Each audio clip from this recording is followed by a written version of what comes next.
So today for Hertz Homestead, I'm going to be talking about how I killed my favorite fruit tree and what I could have done differently to save it for protecting it for the winter.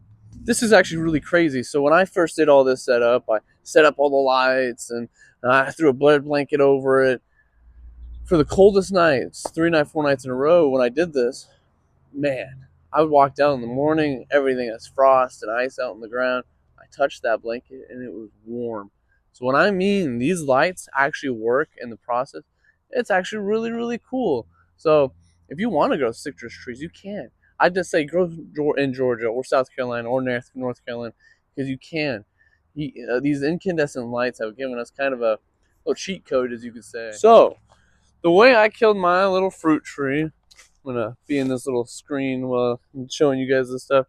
So when I killed it, I sadly was listening to the Millennial Gardener, and he said, for wintertime, if you want to protect your trees, you want to write light bulbs around it, and they're incandescent, which is really, really good advice. But he left out one thing that could have really been crucial and important. So as you can see, I actually stuck on the graft right here, that the graft on it, that light bulb was sitting right on the graft, and that actually caused my tree to get cooked. And I actually threw a blanket or a bed sheet over one of those to protect it from one of the really nights that it was really cold, and that really just pushed it over to the edge. Uh, and then I think this could have been two different things actually. I think it could have been not watering enough as a brandly new established tree.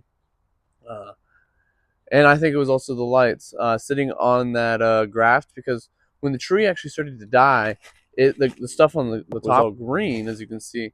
But as time moved on, I scratched at some of the bark to see if it was green under it. That dark black bark spread all the way up and on top of the tree. So sadly, it's just one of those things. You make mistakes, and I bought this tree from Stan McKenzie's Farms, and he was like, "Yeah, that could definitely do it." So this is what you could do so you don't kill your tree for winter, and some of the advice that he gave me. So these are tomato cages. So what you could do is you could spike them down like this, or even like this, and then get some other little spikes and put them around here, which would be really helpful. But what you do is you wrap the light bulbs around this, and then this way, when you're ready to water it, because it's really important to water citrus even during the winter times, pull out those little stakes from the bottom, lift up with the lights, move it off, water the plant, put back up, put over, wrap the light bulbs will already all be on here, and your little tiny mini baby tree like I had will make it through. And I had a 10-degree tangerine tree, and that's what passed away sadly. Uh, it is in the name. It's really, really cold hardy. But my thinking was, well, obviously it's cold hardy, but it's still a tropical plant, so it could use the extra protection for winter. Because we had a 20 degrees freeze that came in for 3 nights in a row. So I just wanted to give that plant a little extra protection. And I started Googling, and I was like, well, Millennial Gardener hasn't steered me wrong, which he's still a great YouTuber. I love his channel, actually. I watch it all the time. But it's just one of those things I wish he would have said. So it would have been able to grow me as a gardener and a homesteader.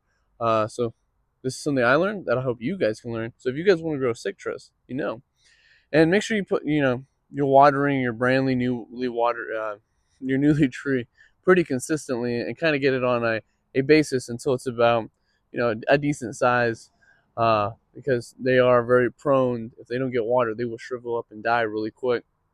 So it could have been a two mix of things, not enough water, and then obviously where I started seeing the problem was on that where they grafted the tree is where I started seeing that problem, and I think it killed that middle section, killing the top, and so I might have some trifoliage orange coming up, and that's how they make them cold hardy. So, but we'll see.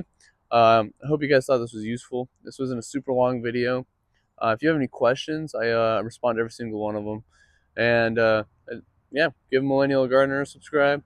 He really good guy, really good information. But we all start somewhere, and you all make mistakes. Not every YouTuber can give you all the information. So hope you enjoyed.